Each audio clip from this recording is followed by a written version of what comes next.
Hi, I'm Marty Nemko. The saying goes, physician, heal thyself. Well, indeed, I have seen that be useful advice to counselors. Maybe they're just so busy healing others that they neglect themselves. Well, as a small antidote, here are some thoughts on how counselors and other helping professionals might help themselves. In other words, counseling for counselors. First, should you stay in the field? They say the only person who likes change is a wet baby. Well, that keeps many people in a career that, if they'd allow themselves to reflect honestly, would leave. So, imagine that all your previous clients were in a room and that you're not there. What percentage of them would say that you were at least moderately helpful? If less than, say, 3/4, do you have an idea of what would be their most common complaint or suggestion for improvement? Now ask yourself whether you should and are motivated to improve or, gulp, consider changing careers. If so, to what? Maybe you need just a minor pivot, such as a changed specialty or a different client base. Or is it time for a full career change? For example, many people who are attracted to counseling and have good listening skills and intuition about people, but want something completely different, consider a career in management or in sales, or sales' non-profit analog, fundraising. People whose attraction to being a counselor lies primarily in being able to work in a peaceful environment might start an online business. Those whose main driver is helping other people might consider social work or a medical profession such as nursing or physical therapy. Now, I'm not including MD here because that takes so many years that it's rarely viable for career changers. Now let's turn to the question of niche. We're all more likely to succeed with some clients than others. Well, think about who you've been most successful with. Who have you most enjoyed working with?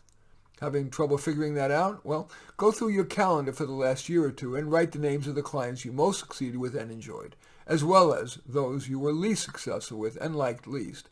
Do you see any common threads?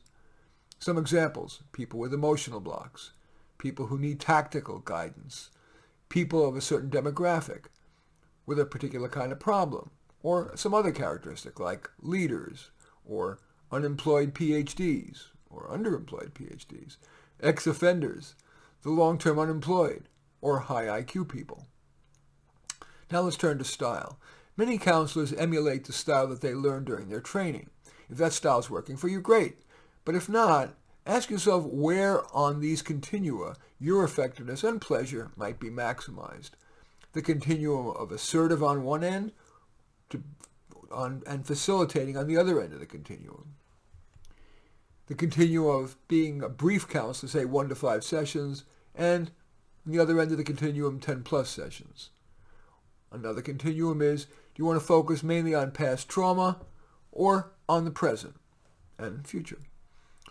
Now let's turn to mode of work. Would you net be better off self-employed or employed by an organization, for example, a healthcare provider, in-house in a corporation, at an outplacement firm or an employee assistance firm? If self-employed, is it wiser for you to work in a home office or away from home?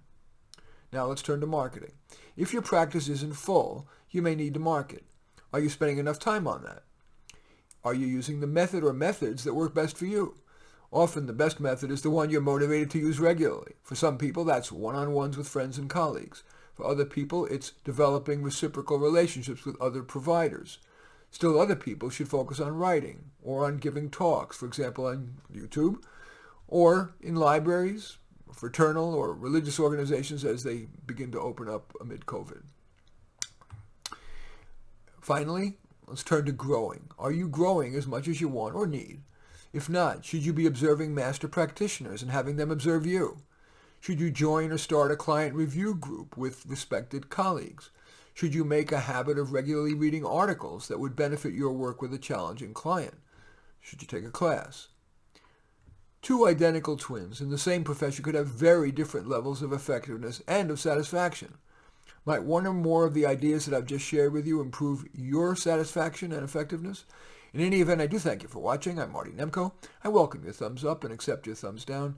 I always look forward to your comments and especially like it if you hit the share button below, share on your social media so that my efforts can have broader impact. And I am flattered if you choose to subscribe to my channel. In any event, I do thank you for watching. I am Marty Nemko.